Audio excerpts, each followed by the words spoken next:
გამარჯობა საზოგადოებრივი მაუწყებელი ნატა ქაჯაიაფა და პრეზიდენტო ამ წუთებში თბილისის საქალაქო სასამართლოში დედაქალაქის მერის სასამართლო პროცესი მიმდინარეობს. პროკურატურა გირაოს სახით $1 მილიონს და უფლებამოსილების შეჩერებას ითხოვს. Ჩვენ გაინტერესებს თქვენი შეფასება ამ თემასთან დაკავშირებით. პირველ რიგში მინდა ვთქვა, რომ ეს მართლაც ძალიან მნიშვნელოვანი პროცესია, იმიტომ რომ თბილისის მერი ეს არის პრეზიდენტის შემდეგ მეორე ყველაზე მაღალი ხმების რაოდენობით არჩეული თანამდებობის პირი, პირდაპირ არჩეული თანამდებობის პირი საქართველოში და ამგვარად ეს არ ჩაითვლება ჩვეულებრივ მოვლენად. ეს პროცესი ეს არის მართლაც ძალიან მნიშვნელოვანი და საყურადღებო რამ და ჩემთვის ძალიან საგანგაშო რამ. პროკურატურა მოითხოვს, როგორც მესმის და მთავრობა, ესე იგი რომელიც გას პროკურატურის უკან და პრემიერ-მინისტრი სამ რაღაცას. ეს არის არაადეკვატური და გაუგებარი გირაო. ეს არის აკრძალვა გადაადგილების და ჩვენ ორ დღეში მივიდივართ ოფიციალურ ვიზიტ აზერბაიჯანში, რაც ნიშნავს იმას, რომ და იქ ბაჩოვის დელეგაციის წევრია და კიდევ ერთხელ ეს არის ოფიციალური ვიზიტი, სწორედ თბილისის მერი და მას თავის კოლეგებთან აქ დაგეგმილი შეხვედრა.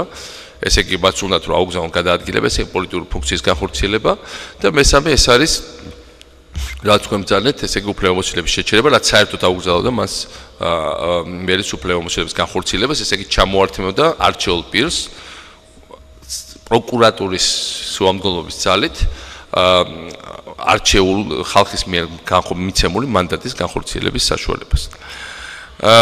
მაგრამ ყველაფერი ამის რომ გადავდოთ გვერდზე, მე ერთი რამ მინდა თქვა ახლა, ეს მილიონიანი გირაო არის იმ ხალხის უცნაური ფანტაზიის ნაყოფი, რომელთაც ვერაფრით ვერ დაიჯერა. ვერაფრით ვერ დაიჯერა და მე მინდა ყველას უთხრა, რომ ჩვენ მთავრობაში მილიონებს არავინ არ აკეთებდა. ვერ გააკეთებდა, არ გააკეთებდა, არ გავაკეთებიებდით და ეს არ იყო ჩვენი მოწოდება. ვერ დაიჯერა ამ ხალხმა. რომ შეიძლება მართლა გულწრფელად გინდოდეს შენი ქვეყნის აშენება, მართლა გულწრფელად გინდოდეს ეს აღშელო, მართლა გულწრფელად გინდოდეს რომ შენ შვილებს და შვილიშვილებს კონდეს კარგი მომავალი და ცხოვრობდნენ ნორმალურ ქვეყანაში და პირად ჯიბის გასქელება მართლა შეიძლება არ იყოს შენი мотиваცია. რა მილიონებზე გველაპარაკებია, მილიონებზე და მილიარდებზე გველაპარაკებიან. გველაპარაკება ის ხალხი, ვინც მართლა აკეთებდა ამას 90-იან წლებში, ვინც დაბრუნდა ახლა თანამდებობებზე. და ვისაც ვერ წარმოუდგენია, რომ თუ ესე არ ვაკეთებთ მილიონებს, ესე სულელები და ბრიყვები ვიყავით და მაგარ სკამს ვაცდენით და იმაზე მეტად მე ის მაღლობს, რომ თქვათ უგულავას წაუყენეს ის თანხა, რაც მას არ შეიძლება ფიზიკურად კონდეს. რომ ეს ხალხი მოვიდა, ვისაც გონია, რომ საჯარო სამსახურში ფულს თუ არ აკეთებ, ხარ იდიოტი. აი ეხლა ესენი არიან საჯარო სამსახურში, ესე ამათ აქვს დღეს საშუალება ფულის კეთების თუ ამის საშუალება მიეცათ. ამ ფსიქოლოგიით მოსული ხალხია. ეს არის პრობლემა დღეს საქართველოსთვის და არა ის თუნდაც ის რომ ვინმეს დააპატიმრებენ თუ რამეს წარუდგენენ. მოვიდა ხალხი, ვისაც ხანერად ვერ წარმოუდგენია. აბა როგორც მაოქს თანამდებობაზე ხარ და ფული არ უნდა აკეთო? ესე იგი სულელი ხარ, არ აკეთებდი ფულს? და აქ არის ძალიან კონკრეტული რაღაცა, რომ თბილისში იყვნენ მერები, რომელიც იყვნენ ძალიან მდიდრები. მაგრამ ამ დროს თბილისში ინგრეოდა მოწყალოდ. მერე მოვიდა ზურაბ ჭიაბერაშვილი, რომელიც დროსაც დაიწყო აღშენებლობა და უგულავას დროს ყველა ერთად ვაშენებდით, მათ შორის ჩვენ დედაქალაქს. შეუძლებელი ერთდროულად აშენო და ფულიც აკეთო. იმიტომ რომ ფული საიდან უნდა მოიტანა ბიუჯეტი და ან ეს ფული იდება შენებლობაში, ან ეს ფული იდება ჯიბეში. სანამ იდებოდა ჯიბეში, მშენებლობა არ ხდებოდა. ეხლა ჩაიდო მშენებლობაში და ესე იგი ჯიბეში აღარ ითება. რა უნდა განსაკუთრებით გაუგებრებისთვის ვაპობ. არ არსებობს ორმაგი ბუღალტერი, ან ჯიბე, ან აღშენებლობა. და თუ უგულავას შეიძლება რომ ჩადოს კი ბატონო შუშის ხიდი გირაოში, ჩაიდოს შუშის ხიდი გირაოში. თუ შეიძლება ესტაკადები ჩადოს გირაოში და ახალი გზები. ჩაადნებიონ ესტაკადები გირაოში. თუ შეიძლება იუსტიციის სახლი ან ეს ახალი თეატრები და რაღაც კულტურის ცენტრი ჩავდოთ გირაოში, ჩავდოთ ეს გირაოში. კარგით, დანარჩენი მე მგონი ყველასთვის ყველაფერი გასაგებია. მე ვფიქრობ რომ ჩვენ არ უნდა ჩავაყენოთ თავის ეს უხერხო მდგომარეობაში საქართველოს შეექმნას ზოგადი პრობლემები შემდგომი დემოკრატიზაციის და კანონის უზენაესობის. ეს არის ერთმნიშვნელოვანი, არავის არ ეშინია შემოტევების. მე დავინახე რომ იქ ჩემი სახელიც ნახსენები ძალიან უცნაურად ამ ყოფილ საქმეში ეთყობა ერთი დაღასრულეთ ორი კურდღლის ჩიტის თუ რაღაც ცხოველის მოკლა უნდათ. ჩვენ ავართ არც კურდღლები და არც ჩიტები და არც იმდენად უცნაურად და იმდენად სულელურად იყო აღწერილი რაღაც სიტუაციები, მე რაც ვიცი პირადად რო არ ყოფილა. ხა სადაც ეს მოიგონეს ჩემი ნდობა უკვე ყველაფერი დანარჩენისადმი არის ძალიან დაბალი. თუმცა სასამართლოა და გაირკვევა ყველაფერი მე ამაში დარწმუნებული ვარ. სამართლებრივი პროცედურაა და მე სამართლებრივ პროცედურებს მთლიანობაში ვენდობ. კომისარს გითხრა.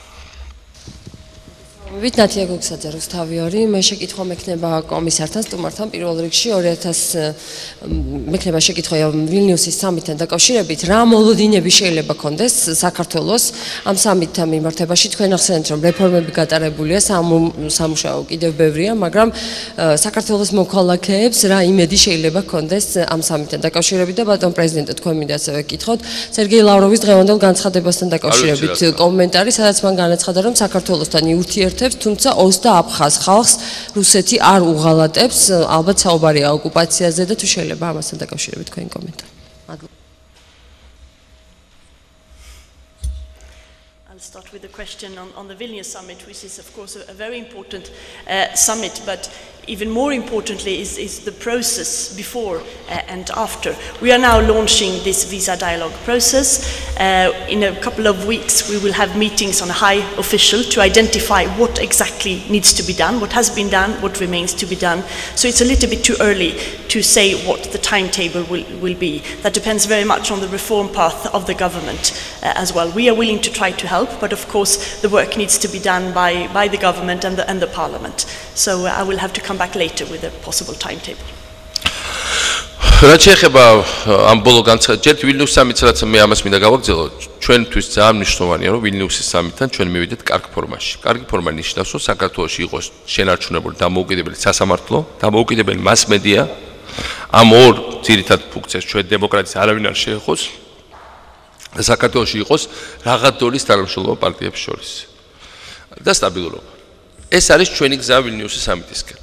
ჩვენი ერთადერთი გზა არის ევროპისკენ. ჩვენ სხვა გზა არ აქვს და ლავროვის განცხადება მე ვფიქრობ ნათლად კიდევ ერთხელ ხაზს უსვამს.